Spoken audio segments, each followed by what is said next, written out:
Hoje, a nossa entrevistada é uma jovem médica, né? Juinense nata, foi para estudar lá fora e agora volta para atender a população de onde ela nasceu e cresceu.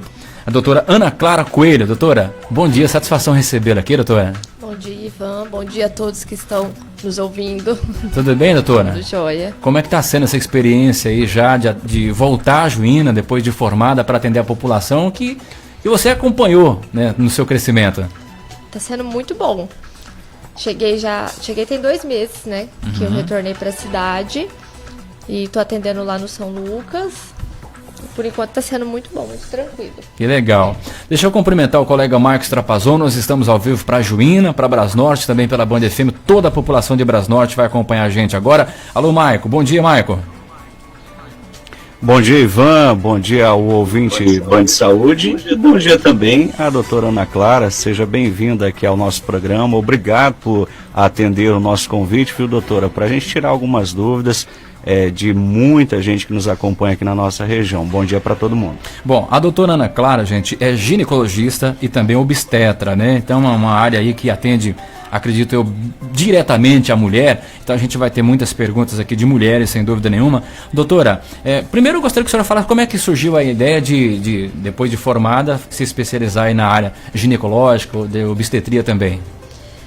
Então, quando eu concluí a minha faculdade de medicina em Cuiabá, eu logo depois fui trabalhar em Sorriso, na unidade básica de saúde. E trabalhando, lidando com o pessoal da unidade básica, eu fui vendo que o meu maior interesse era quando envolvia a parte de mulher, ginecológica, parte de obstetrícia, pré-natal.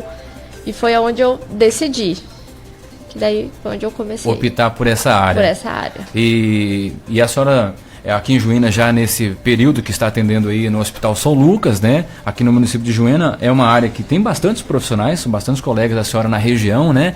Sim. E como é que tem sido, doutora, o atendimento às mulheres? A gente percebe que as mulheres, elas procuram mais, a visão que a gente tem de homem é essa, que as mulheres são mais preocupadas com a saúde do que os próprios homens, doutora. A senhora tem essa visão também? Com certeza. Inclusive, quando eu estava na unidade básica, quando eu trabalhava no posto de saúde, foi uma das coisas que me chamou a atenção, a frequência de mulheres que frequentavam a unidade básica, assim, disparado, elas vão mais atrás, tanto da parte de exames de rotina, como quando estão sentindo alguma coisa, questão do pré-natal também, elas geralmente seguem bem certinho, fazem as consultas periódicas.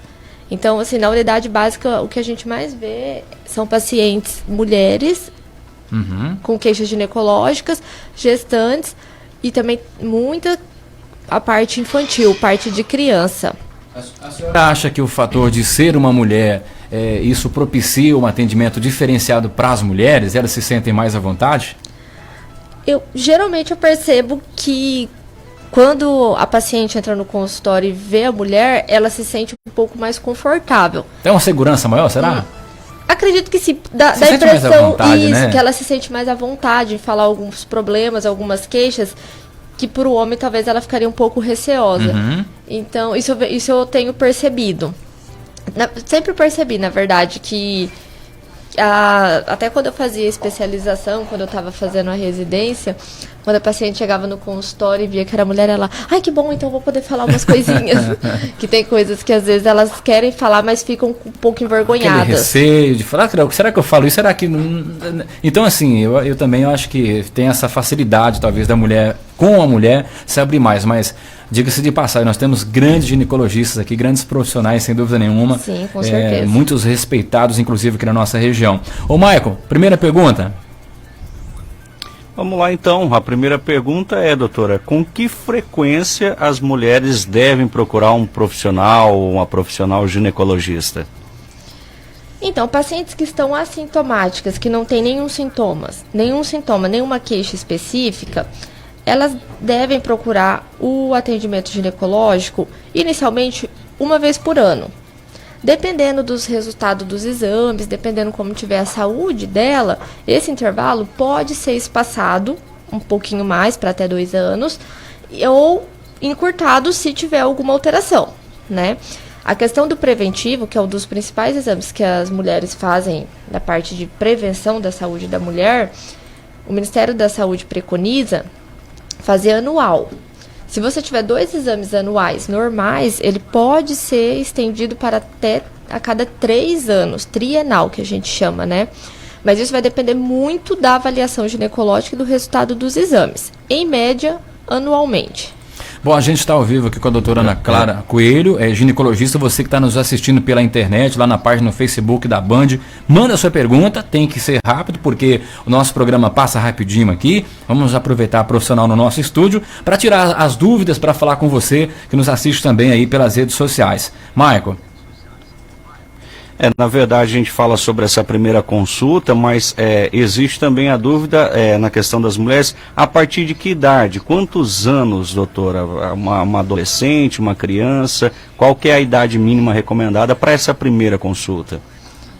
A primeira consulta, ela oscila muito, inclusive da questão cultural da família. Né? Existem pacientes que habitualmente vão só na ginecologista, na obstetra, quando menstruam, outras quando vão iniciar a vida sexual, outras quando estão gestantes. O ideal seria, logo que se iniciou a vida sexual, passar por uma avaliação. Nem que, inicialmente, às vezes nem vai ser anual, mas pelo menos para a gente poder colher algumas informações, principalmente da época que se desceu a menstruação, que a gente chama de menarca, se está na época adequada ou não está, como que está o desenvolvimento dessa adolescente. E o ideal seria logo que a menstruação vem mesmo. Então é importante, né, as mães estarem atentas a essa questão aí com os filhos, né, para manter essa rotina de atendimento médico. Doutora, uma dúvida que é muito frequente também das mulheres é relacionada à questão, qual é o contraceptivo ideal, né, que as mulheres têm que ter. Eu já emendaria a pergunta também já na questão dos medicamentos anticoncepcionais. Tem mulheres que não podem, por exemplo, utilizar algum concepcional. Qual que é a recomendação correta da ginecologia? Hoje em dia, a gente tem no mercado diversos tipos de contraceptivos. Não existe o ideal. Existe o ideal para cada mulher. Por exemplo, tem anticoncepcional que não vai atingir determinado público, que vai ser bom para determinadas mulheres, e outros que não serão tão bons. Então, assim, não tem um que é o melhor, que é o ideal, que todo mundo deve e pode usar. Você tem que conversar com a paciente, você tem que ver o histórico familiar dela, o histórico pessoal e o que mais incomoda ela, o que mais atrapalha ela em questões femininas, por exemplo, fluxo menstrual, questão de pele, oleosidade, para a gente poder definir qual que vai ser o melhor anticoncepcional para ela, porque existem diversas formulações no mercado e algumas interferem na questão do fluxo menstrual, algumas interferem mais ou menos na questão da libido, outras mais ou menos na questão de pele, cabelo. Então a gente tem que ver o que mais incomoda essa paciente para a gente saber qual usar. E você também me perguntou a respeito das que podem e não podem, certo? O grande problema e a grande discussão que a gente sempre ouve com relação ao anticoncepcional é a questão da trombose, é o que as mulheres mais sempre vêm com dúvidas no consultório com relação a isso.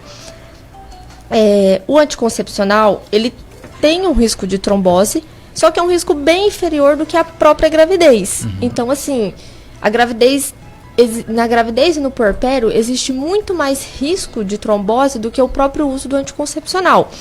Então, para a mulher iniciar o uso do anticoncepcional, a gente tem que avaliar alguns fatores. História familiar. Teve na família alguma mulher com história de trombose, com algum evento tromboembólico, como, por exemplo, o AVC, popularmente conhecido como derrame, o infarto agudo do miocárdio, trombose de alguma outra parte do corpo.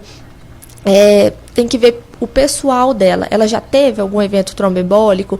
As outras gravidezes dela teve algum problema? Ela teve um bebê restrito, que a gente chama muito pequenininho, questão de pré-eclâmpsia. Então tem que ver todo o histórico dela para ver se ela tem alguma contraindicação ao uso do hormônio. Se ela não tiver, é um método que pode ser usado sem problemas, porque a gestação vai ser mais trombogênica do que o uso do próprio anticoncepcional. Porque o anticoncepcional, ele é um hormônio, né, doutora? E às vezes influencia, eu já ouvi relatos de algumas algumas mulheres que sentem muita dor de cabeça, às vezes aquele anticoncepcional não está fazendo tão bem para ela, seria mais ou menos isso? Isso, é porque assim, no mercado nós temos anticoncepcionais com estrogênio e progesterona. Geralmente o que varia mais é a progesterona. Aí tem o só com progesterona, que eles são usados geralmente naquelas mulheres que estão amamentando, pós-parto. Tem os de ação local, por exemplo, os DIUs hormonais. Tem anticoncepcional transdérmico, que é aquele que a gente aplica na pele.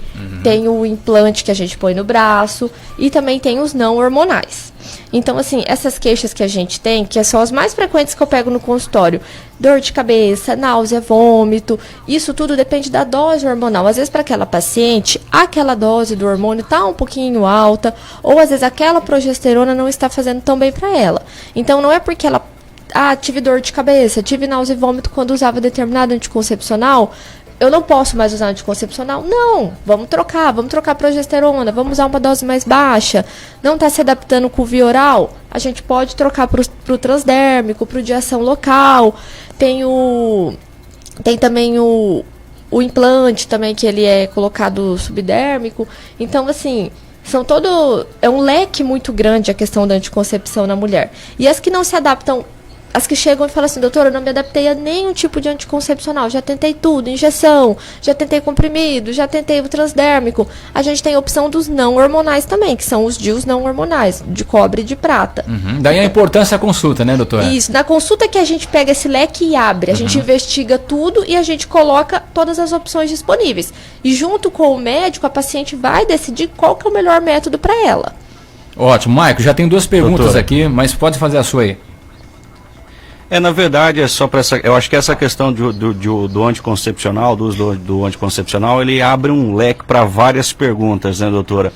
Por exemplo, uma das questões que eu acho que já não é muito comum a gente ouvir, as mulheres elas podem fazer intervalos no uso desses anticoncepcionais para não menstruarem, por exemplo? Você está querendo perguntar Na verdade, não é fazer intervalo, é emendar cartelas, que a gente chama, né? Para não menstruar. Na verdade isso, exatamente, seria isso, né? A gente olha, eu observo aquela mulher que faz uso do anticoncepcional e não para, ela não dá esse intervalo para que ela possa menstruar. Isso.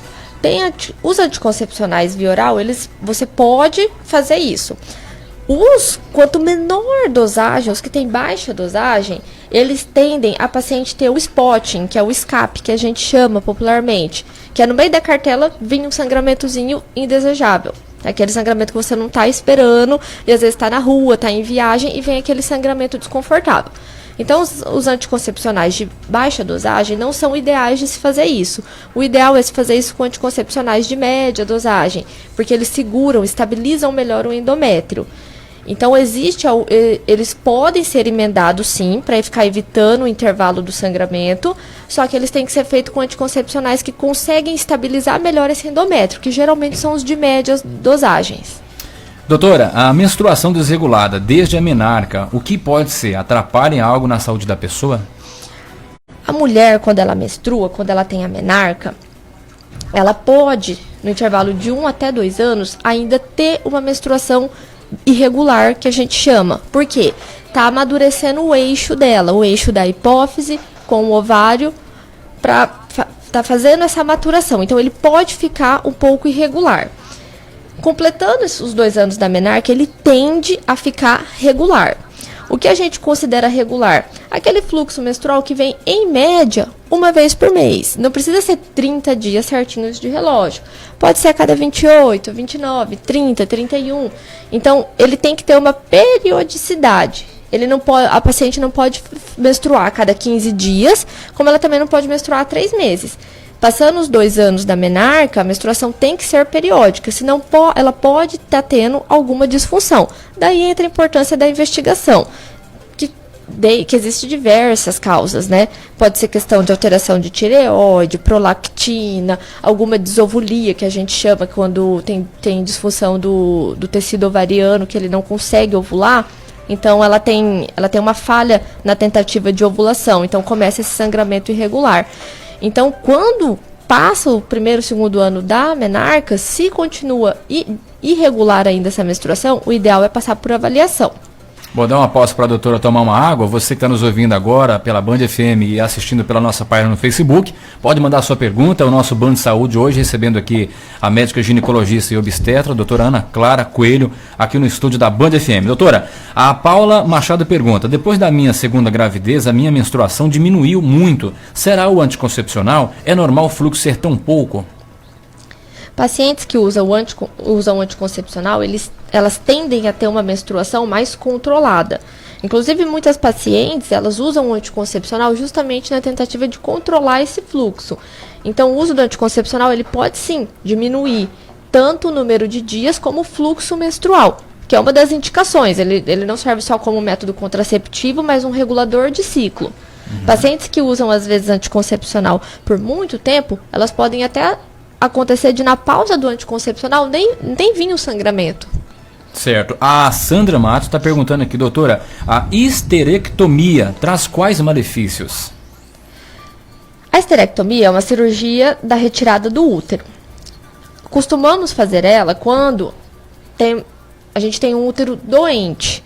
Por exemplo, uma paciente que tem mioma, adenomiose, pólipos, um sangramento que não se controla, que tenta fazer tratamentos e não melhora o sangramento, dores muito fortes. Aí a gente indica a histerectomia. A cirurgia por si só não tem nenhum malefício. Pelo contrário, nós vamos resolver o problema daquela paciente que está assintomática. Só que ela também não deve ser feita assim, quero tirar o meu útero, vou tirar. Não, porque ela é uma cirurgia. Ela tem os riscos intraoperatórios e pós-operatórios. Mas para a vida da mulher, no pós-cirúrgico, não tem interferência nenhuma. Exceto se retirar os ovários, que daí é a oforectomia. Se a oforectomia estiver associada, aí sim pode trazer algumas alterações para a mulher. Porque daí ela vai ter a queda abrupta dos hormônios se ela não estiver na menopausa ainda. Ótimo, aqui acompanhando a gente a Érica Carolina, obrigado pela companhia também. A Marlene Ramalho, lá do Distrito de Filadélfia, ela pergunta o seguinte: doutora, como eu tive que tirar o útero, eu preciso fazer o exame preventivo todos os anos? Boa pergunta. Essa é uma pergunta bem frequente no consultório. Existem 2 tipos de histerectomia, que é a retirada do útero. A total, da qual a gente tira o colo do útero, e a parcial, na qual o colo do útero fica ali ainda no fundo do canal vaginal. Quem faz a parcial, que o colo do útero fica ainda, tem que fazer o preventivo regular, certo? Anual. Se tiver 2 ou mais exames normais consecutivos anuais, pode passar para até 3 anos. Então, essa tem que fazer o segmento normal, igual a mulher que tem todo o útero. Agora, quem tira o útero completamente vai depender do resultado do estudo anatomopatológico. Se o anatomopatológico vier negativo para câncer, ela pode até não precisa mais fazer esse segmento do preventivo, exceto se ela tiver algum sintoma, alguma queixa, voltou a sangrar, está tendo desconforto na relação, aí ela tem que ser examinada. Agora, se o anatomopatológico vier alguma coisa suspeita, aí ela tem que fazer ainda o segmento por um tempo. Já aproveitando que a senhora falou dessa questão da relação, doutora, já tem uma pergunta aqui da Márcia Miranda, pergunta o seguinte: dor na relação sexual é normal? Acredito que não, né? Relação sexual não foi feita para doer. Se está doendo, tem alguma coisa alterada. Pode não ser uma doença em si. Por exemplo, tem infecção que causa dor na relação. Tanto infecção vaginal como infecção do próprio baixo ventre, do pé da barriga, popularmente conhecido. Essas infecções têm que ser tratadas. Outra causa de o ressecamento vaginal também pode causar, né, doutora? Sim, isso. Outras causas de dispareunia, que é a dor na relação, pode ser por ressecamento vaginal, por falta de estímulo, por estar na menopausa, já ter passado pela menopausa e estar no climatério, pela baixa dos hormônios podem, e também por disfunções sexuais da mulher, entendeu? Então, a falta do estímulo, a falta da libido pode sim interferir na relação sexual e da dor. Então, não é normal doer na relação. Doutora, é muito comum, a gente imagina que muitas mulheres que nos ouvem agora têm um sonho de engravidar, de ter o seu primeiro filho, mas vem numa luta muito constante, sofrem, não conseguem engravidar. A gente imagina que são vários os fatores que podem trazer esse problema aí para que a mulher possa engravidar. Mas, por exemplo, o uso do anticoncepcional pode trazer algum tipo de problema nesse sentido da mulher que deseja engravidar? E quais seriam os problemas mais frequentes para quem está tendo essa dificuldade? Bom, pacientes no consultório perguntam muito isso também. Doutora, uso há anos anticoncepcional, isso pode interferir no meu futuro reprodutivo? O uso do anticoncepcional em si não interfere na fertilidade da mulher, de forma alguma. Pelo contrário, o anticoncepcional, ele impede a mulher de ovular por um tempo, então ele mantém o ovário dela em repouso. É como se o ovário ficasse dormindo, quietinho, não está ovulando, ele não está trabalhando. Só que o que acontece? Existe uma confusão de datas quando a gente fala em fertilidade da mulher. O que acontece? Uma mulher de 20 anos, ela tem muito mais facilidade para engravidar do que uma mulher de 30. Isso é natural, porque os ovários, os óvulos, estão mais envelhecidos com 30 anos do que com 20. Então a paciente começa o anticoncepcional com 20 anos, toma por 10 anos. Chega aos 30 anos, ela tem um pouquinho de dificuldade para engravidar. Passa 6 meses, 8 meses, não está conseguindo engravidar. O que acontece? A culpa é do anticoncepcional. Não, a culpa é dos 10 anos que retardou a gestação. Entendeu? Se ela tivesse tentado engravidar com 20 anos, seria muito mais fácil. Se ela tivesse ficado esses 10 anos, dos 20 ao 30, sem usar nenhum anticoncepcional, ela teria a mesma dificuldade pelo fator idade. Porque os óvulos e os óvulos que estão dentro dos ovários das mulheres, ela já nasce com aquela reserva que vai ser distribuída mensalmente no decorrer do menacme, que é o período reprodutivo da mulher, que vai da primeira menstruação até a última, que é a menopausa. Então, quanto mais próximo da menopausa, pior qualidade ficam esses óvulos. Então, ela tem mais dificuldade em engravidar, mas não pelo uso do anticoncepcional, e sim por ter postergado demais a gestação. Doutora, o que dizem as secreções? Quais seriam os principais cuidados? Oi, Marco. Só para complementar, Ivan, só uma recomendação da doutora, quais seriam os principais cuidados para essas mulheres que pretendem engravidar, já esclarecendo essa questão toda, que não tem nada a ver com anticoncepcional e cada caso é um caso, mas alguma recomendação, doutora, para quem pretende engravidar? Bom, quem pretende engravidar, eu sempre falo para as pacientes no consultório, quando eu consulto paciente que já tem filhos, mais tranquilo. Quando eu consulto aquela paciente que está com 30 e poucos anos, que não tem nenhum filho, eu já falo, como é que tá? Pretende ter bebê? Tem vontade de ser mãe? Porque assim, a gente sabe que a partir dos 35 anos, a fertilidade da mulher, ela tem uma queda significativa. Depois dos 37, outra queda significativa, que vai interferir na qualidade dos óvulos, interferindo nela ter essa dificuldade de conseguir engravidar. E então a gente não gosta de postergar demais. Então chegou no consultório, eu já abordo nesse sentido. E os cuidados que tem que ter, principalmente, usar o ácido fólico antes de tentar engravidar, porque o Ministério da Saúde, ele recomenda o uso do ácido fólico na dose de 400 microgramas, não de 5 miligramas,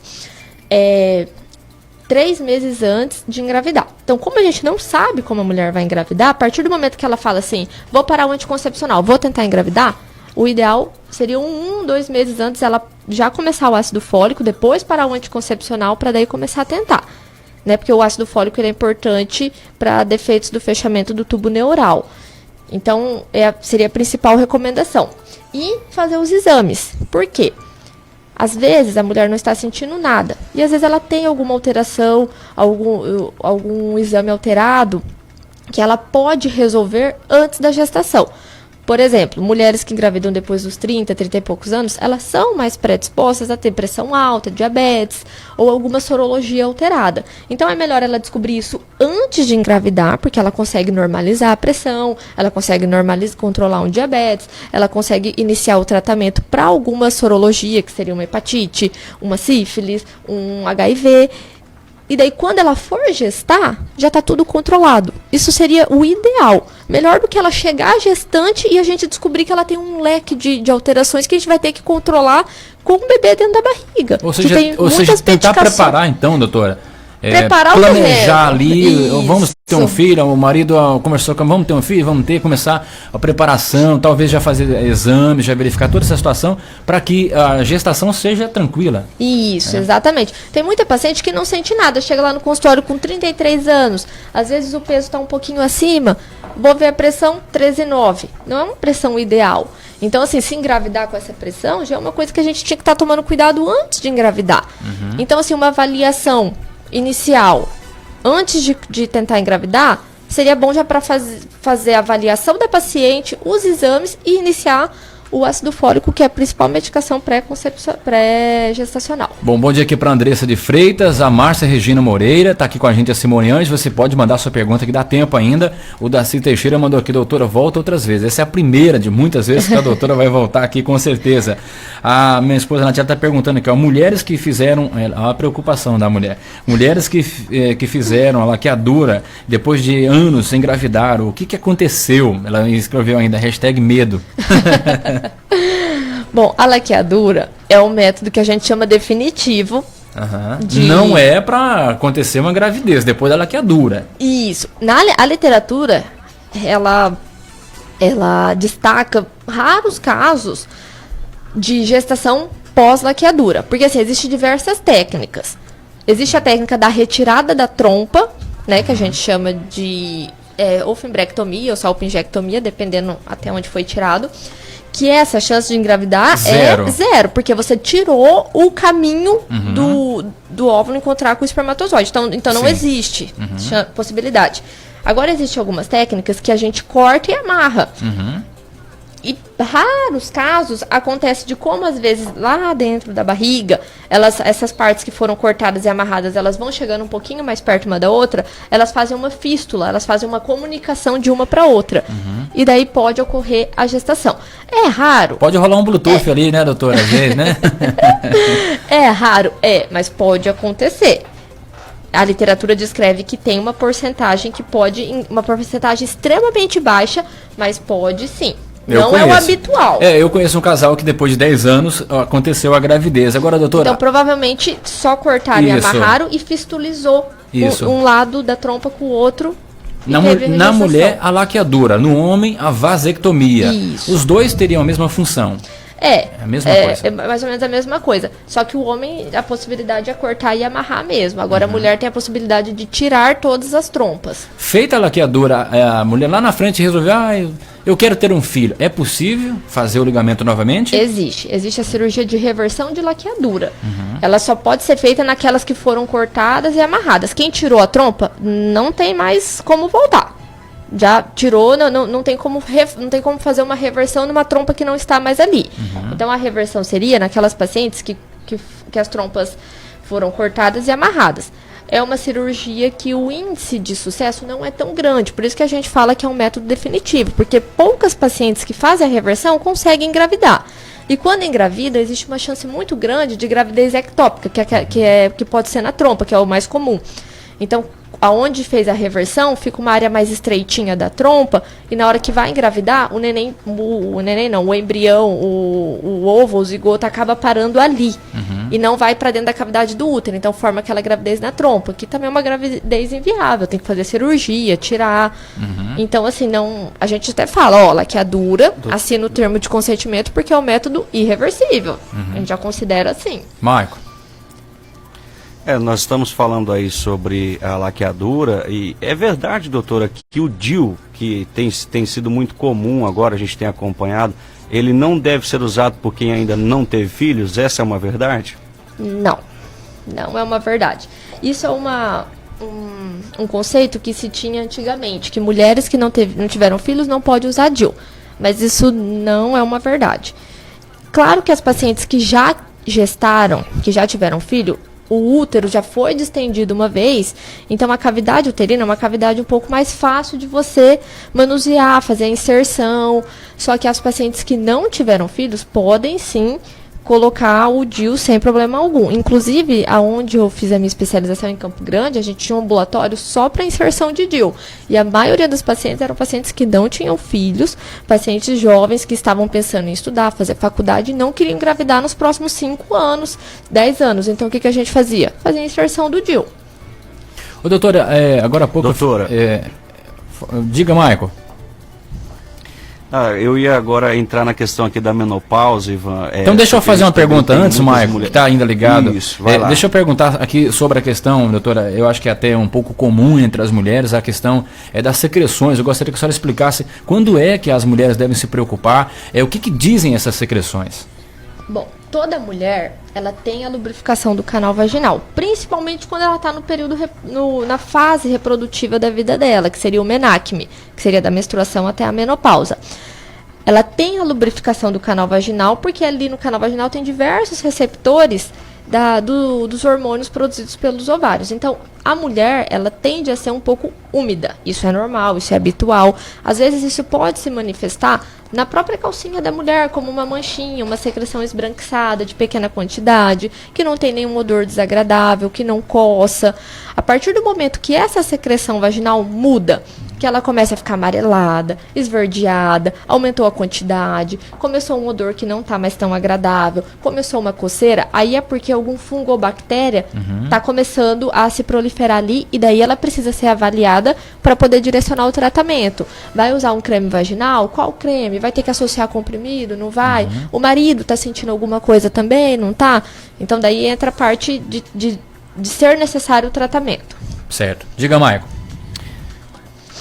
Eu acredito que ainda nessa linha da secreção, Ivan, por exemplo, doutora, é verdade que os produtos de higiene pessoal, de higiene íntima, eles podem causar algum tipo de problema à mulher? Os sabonetes íntimos, eles podem ser usados sem problema algum nas mulheres. Só que existe um detalhezinho. Existem muitas mulheres que têm o hábito de lavar o canal vaginal, fazer a ducha, que chama popularmente. E isso não é o certo. Antigamente, por orientações dos próprios familiares, avós, pessoas têm esse hábito, esse costume. E essas pacientes são mais predispostas a infecções do canal vaginal ou infecções do colo do útero, que são cervicites, que a gente chama. Por quê? Por estar manuseando, manipulando o canal vaginal com água, com sabonetes, isso altera o pH, isso altera a flora vaginal e predispõe a infecções. Então, isso não é o correto. Você pode usar o sabonete íntimo, sim, só que para lavar a região externa, que seria da carúncula himenal, que seria do introito vaginal, para fora, não para dentro. Eu ainda falo, lavar lá dentro não é certo. Mesmo se está menstruada, mesmo após relação sexual, mesmo se tiver com corrimento. Lá dentro não se lava. Só a parte externa mesmo. Só a parte externa. Tá aí a dica para a mulherada que está nos ouvindo agora. O Miguel Oliveira, doutora, está aqui mandando uma pergunta, o seguinte: doutora, a minha mulher tem 41 anos, então é possível engravidar? Ela corre que risco de ter gêmeos? Pacientes, enquanto elas estão menstruando regularmente, é porque provavelmente elas estão ovulando normalmente.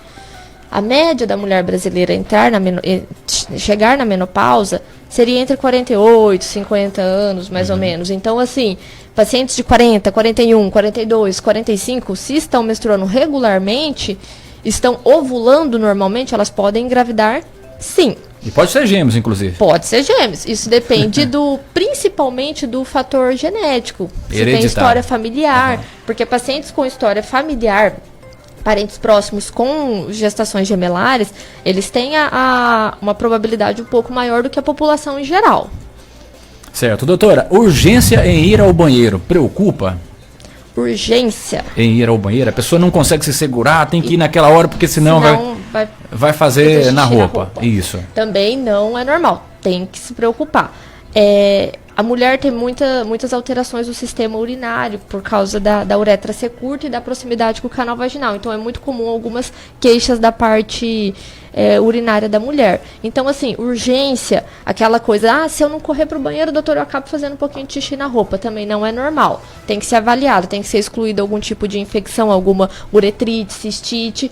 E se tiver tendo perdas recorrentes, ou inclusive perdas aos esforços, doutor, eu vou tossir, eu vou espirrar, sai um jatinho de urina na minha calcinha. Também não é normal. Só que daí a importância de se passar pela avaliação ginecológica, fazer os exames direcionados, para a gente ver se realmente tem a incontinência urinária, qual tipo, para poder direcionar o tratamento.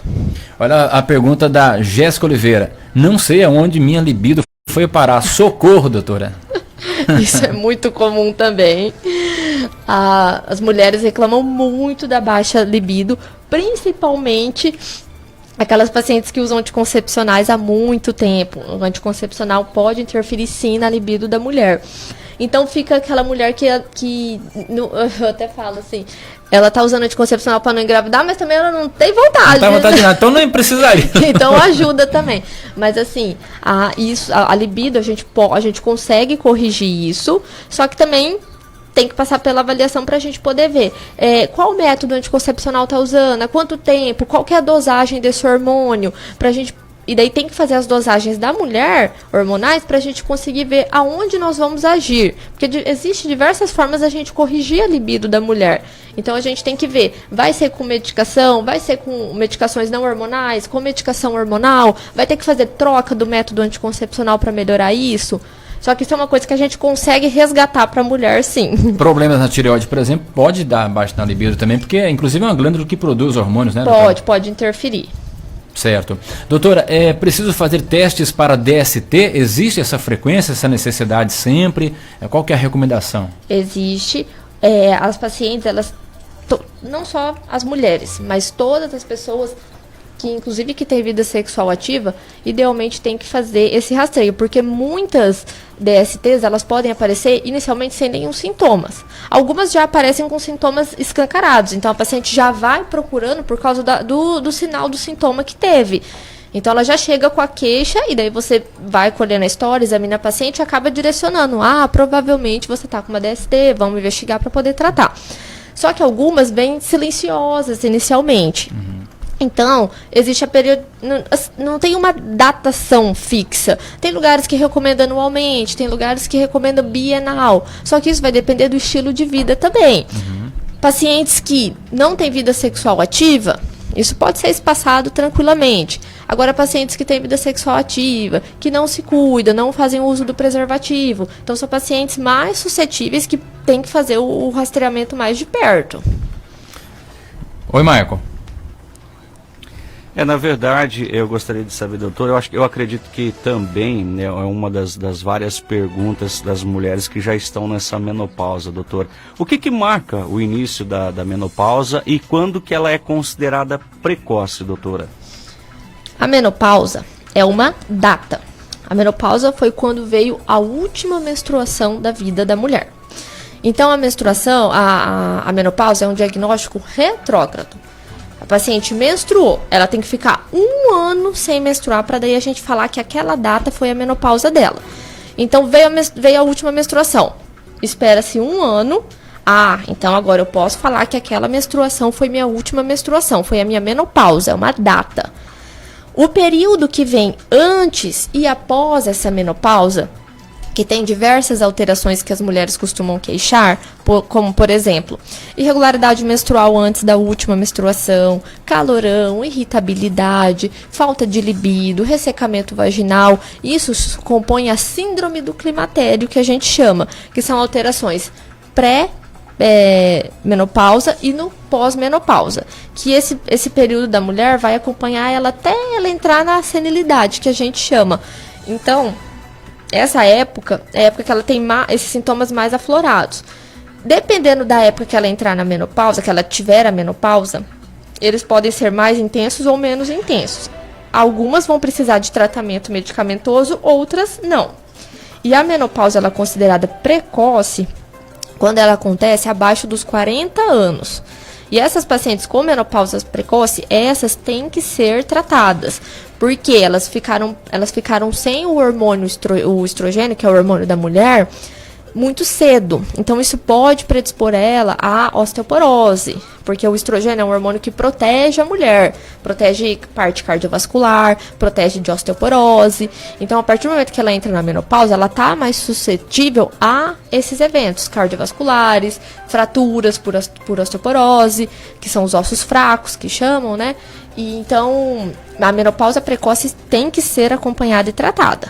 Olha, tem um monte de perguntas aqui, a gente já está caminhando para o finalzinho aqui do nosso bate-papo com a doutora Ana Clara, mas eu vou fazer essas perguntas que eu achei muito importante. A Luciana, a doutora, pergunta, eu tenho 3 filhos, o mais novo com 15 anos, e não tomo remédio nenhum, mas não engravido. Por que será? Tenho 38 anos, até sonho com gravidez. Será porque chegou na menopausa? Não, se ela está menstruando todo mês, regular, provavelmente ela está ovulando, até porque ela é uma paciente jovem. Uhum. Então, assim, ela tem que ser avaliada, tem que ver. Ela pode estar com alguma disovulia, que é disfunção dos ovários, alteração na ovulação, que geralmente se manifesta com uma menstruação um pouco bagunçada, um pouco irregular. Tem que avaliar a cavidade uterina como tá, como ela tem 3 filhos, né? 3. Tem que avaliar se teve alguma intercorrência durante os partos, no pós-parto, se teve alguma alteração, se ficou alguma sequela intraútero, se as trompas estão pérvias, se ela não está tendo nenhum tipo de obstrução por alguma infecção da parte pélvica que distorceu essa trompa. Então, assim, tem que avaliar tudo isso. Pacientes que tiverem hemorragia pós-parto, às vezes podem ter dificuldades futuras de engravidar. Certo. A Elaine pergunta, doutora, é normal sentir dor ao urinar? Não. O que pode ser, doutora? Dor ao urinar também não é normal. Pacientes que têm dor ao urinar, elas podem estar relacionadas só ao esfíncter externo da uretra, por alguma vulvovaginite, alguma candidíase que está ali só no orifício externo. Então, na hora que ela vai urinar, ela percebe que tem aquele incômodo, aquele ardor na hora de urinar. Ela pode ter alguma uretrite, que daí a gente tem que ver se é se é uma uretrite fúngica, uma uretrite bacteriana, ou uma própria infecção, uma cistite da bexiga, né, que a gente chama de infecção da bexiga, que é a cistite. Então também não é normal, tem que ser avaliada, fazer os exames. Outra pergunta, doutora, quero saber por que depois que eu tirei meu útero, sempre estou de dieta, porque fico muito gorda. Tem alguma relação? Engordar porque tirou o útero? Não, nenhuma relação. Só a retirada do útero não interfere em nada de questão de ganho de peso. Tem que ser avaliada outros critérios, outras coisas. Por exemplo, os ovários foram preservados? Como que ficou essa tireoide no pós-operatório? Então, outras coisas, mas a retirada do útero em si não interfere em questão de ganho de peso. Doutora, gostaria de saber, todo mês, antes da menstruação, tenho candidíase. O que posso fazer para melhorar isso? Pergunta da ouvinte. Isso também é outra coisa que eu pego muito no consultório, cândida recorrente. Primeira coisa, faz uso de anticoncepcional? Qual anticoncepcional que está fazendo uso? Tem algumas doses e alguns hormônios que predispõem a candidíase. Outra pergunta, quando vai menstruar, qual o tipo de absorvente que usa? Absorvente interno, só o externo? Isso também pode interferir na questão da cândida. A higiene íntima, que foi aquilo que a gente conversou, questão, faz ducha vaginal, não faz? Se, olhando todo esse cenário, não tiver nada que justifique essa cândida de repetição, ela tem que fazer o tratamento estendido que a gente chama, que é o tratamento de 6 meses. Porque não é normal uma mulher ter cândida mensalmente. A cândida ela pode acontecer de 1 a 2 vezes no ano. Passou de 4 vezes no ano, já é considerado cândida de repetição. Então tem que ser feito o tratamento estendido. Olha, tem muita pergunta aqui, não sei se vai dar tempo da doutora responder tudo, a doutora já vai voltar outras vezes, aqui nós já estamos convidando no ar. Doutora, o que acontece que mulheres que têm muita cólica menstrual, tem algum método para amenizar essa dor? E tem muitas mulheres que têm medo de tomar medicação durante a menstruação e cortar, doutora. Dismenorreia, que é essa cólica intensa que a mulher tem no período pré-menstrual e menstrual, também não é o normal. Claro que tem alguns fatores de riscos que podem piorar isso. Pacientes com múltiplas cesarianas, pacientes com cirurgias pélvicas, pacientes com miomas, endometriose, isso tudo pode piorar a cólica. Só que existe sim tratamentos hormonais via oral, tratamentos hormonais locais, que podem aliviar isso. E claro, tentou todos os tratamentos, tentou o uso de medicação via oral, tentou o uso de medicação local e não está melhorando e o útero está doente, aí algumas pacientes têm até indicação cirúrgica, só que isso tem que ser avaliado também. Doutora, porque eu tenho muita dor durante a relação sexual? Porque depois que eu laqueei, a menstruação vem redobrada.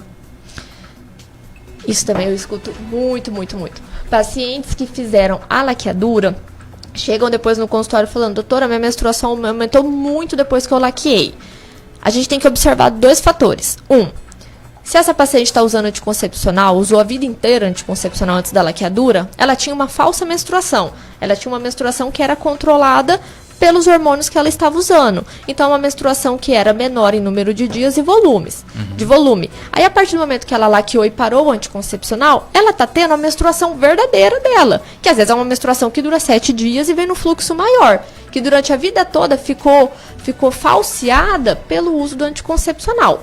E alguns tipos de laqueadura, que seria outra causa, podem diminuir o suprimento sanguíneo do ovário.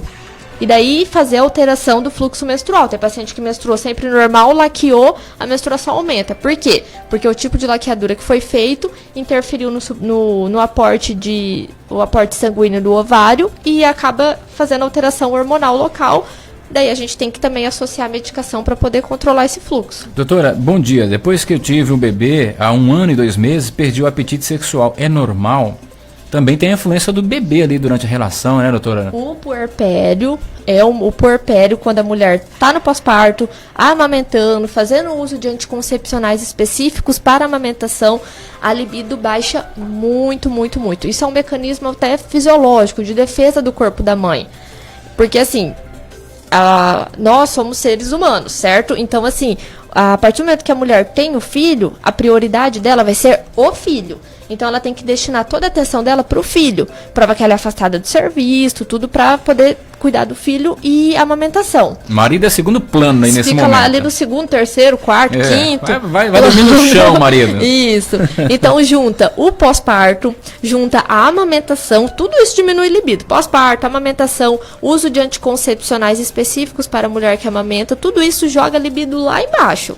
A última pergunta aqui, doutora. Bom dia a todos, seja bem-vinda, Joina, doutora Ana Clara. Eu estou gestante de 29 semanas e sinto tipo uma pressão no pé da barriga, como se fosse uma contração de leve. É normal? Depende. Essa paciente, ela já teve cesáreas, ela já teve outros filhos, é o primeiro filho, porque a gestação pode dar alguns desconfortos pélvicos. Tanto aquelas pacientes que nunca tiveram filho, pela primeira vez que o útero está distendendo, está crescendo, pode dar desconforto, como aquelas pacientes que têm 2, 3 cesarianas e tem algumas aderências ali na parte pélvica. Então, elas também podem ter dor por causa da distensão dessas aderências. Então, assim, quando tem essas dores, é bom passar com o médico para o médico avaliar. É só uma cólica que a gente vai usar medicação para aliviar, para ela poder ter um conforto maior durante o período gestacional, ou ela está chegando a ter contrações mesmo, que daí já são 29 semanas, isso, né? Porque é muito precoce, não é para ter contração. Exatamente. Ela pode ter até contrações de preparo, que a gente chama contrações de Braxton-Hicks, só que são contrações muito sutis, que não dilatam colo, não afina colo, não entra em trabalho de parto. Sim. São contrações da própria distensão uterina mesmo. Só que a avaliação obstétrica nessa situação é importante para a gente poder definir, porque o limiar de dor da paciente é muito pessoal. Tem paciente que às vezes está com contração e está tranquila, como tem algumas que estão com cólica e estão morrendo de dor. Então isso é muito pessoal. Tá ótimo. Maicon, nós não temos mais tempo. Você quer fazer alguma pergunta ainda, Maicon? Tenho 2 perguntinhas bem rápidas aqui, Ivan, para a doutora de participações. A Marilza Dantas, ela fez a seguinte pergunta. Eu vou tentar retransmitir essa pergunta para a doutora. Ela quer saber, doutora, se é normal menstruar no período de menopausa e se a mulher não tem mioma e nem ferida, é normal menstruar sempre. E quais os medicamentos que são recomendados nesses casos? Então, como eu falei, a menopausa é uma data. Então, assim, mulher menstruou, a última menstruação ali, e tá há 1 ano sem menstruar. Beleza, ela já entrou, ela teve a menopausa, ela é uma mulher paciente menopausada, ela tá no climatério. Passou esse período de 1 ano sem menstruar, não é para ela menstruar nunca mais. Ah, mas eu tive um sangramento 1 ano e meio depois que eu parei de menstruar, veio um outro sangramento. Opa, tem que investigar. Tem que ver colo do útero, tem que fazer avaliação endocervical, tem que fazer avaliação da cavidade uterina, tá bom? Tem que excluir se surgiu algum pólipo, alguma ectopia, que seria uma feridinha no útero, se surgiu algum mioma, se surgiu algum crescimento anormal da cavidade endometrial. Só que daí tem que fazer os exames para poder direcionar. Agora, por exemplo, eu parei de menstruar. Tem 6 meses que eu tô sem menstruar, já tô com 50 anos, menstruei de novo, é normal, porque ela ainda tá naquela irregularidade de quem ainda não teve a menopausa, que a menopausa é 1 ano da última menstruação. E as medicações, não existe uma medicação direcionada, tem que ver. Se a doença é no colo do útero, a medicação geralmente vai ser local e às vezes tem que fazer procedimento até para retirada de alguma estrutura que não seja normal ali. Mas na verdade, o sangramento está irregular por causa de alguma doença lá dentro do útero, do endométrio. Então, é tudo direcionado. Tem alguns casos que medicação segura, ou via oral, ou injeção ou local. E tem alguns casos que a medicação não vai dar conta, que daí tem que fazer o procedimento cirúrgico. Então, assim, é caso a caso mesmo. Olha, muitas perguntas chegando aqui ainda do pessoal querendo saber sobre a questão sexual, por exemplo, mas não vai dar tempo da gente responder aqui. A Maria Aparecida aqui está parabenizando a doutora, você é excelente, doutora. A Sônia também mandou mensagem. E uma última perguntinha, doutora, para a gente encerrar. Ana Carla Mello pergunta que uma mulher pode engravidar e mesmo assim continuar menstruando? Algumas pacientes, quando engravidam, elas ainda continuam tendo, não uma menstruação, porque a menstruação é ovulação. A menstruação ela vem como consequência de uma ovulação que não teve sucesso na gravidez, né? Agora, ela pode estar gestante e ter sangramentos intermitentes. É normal? Não é normal, mas pode acontecer. Tem que avaliar como que está o colo do útero dessa paciente, como está o canal vaginal, se tem alguma lesão que justifique esse sangramento. Tem que avaliar a placenta dessa gestante, aonde que está essa placenta, se tem alguma área de descolamento ou não. Então, assim, pode acontecer? Pode. É normal? Não. Tem que ser avaliada. Tá ótimo. Doutora, não temos mais tempo, quero imensamente agradecer a participação da senhora aqui no nosso programa, a jovem médica doutora Ana Clara Coelho, ginecologista e obstetra, atende em Juína, no Hospital São Lucas, então queira passar pela doutora Ana Clara, é só agendar a consulta. Muito obrigado, doutora. Imagina, à disposição, espero voltar mais vezes. Claro, vai voltar muitas outras vezes que, olha, sobraram perguntas aqui. Maico, obrigado, Maico. Eu que agradeço, Ivan. Obrigado, doutora Ana Clara, pelos esclarecimentos. Um abraço. A gente espera poder contar com a sua presença em breve. Um abraço, Ivan. Abraço, ouvinte Band FM, Band Saúde. Obrigado, Maico. Bom fim de semana para você que nos acompanhou. Muito obrigado pela audiência. Doutora Ana Clara, mais uma vez, pela companhia com a gente. Segue na programação da Band FM. Até o próximo programa, gente.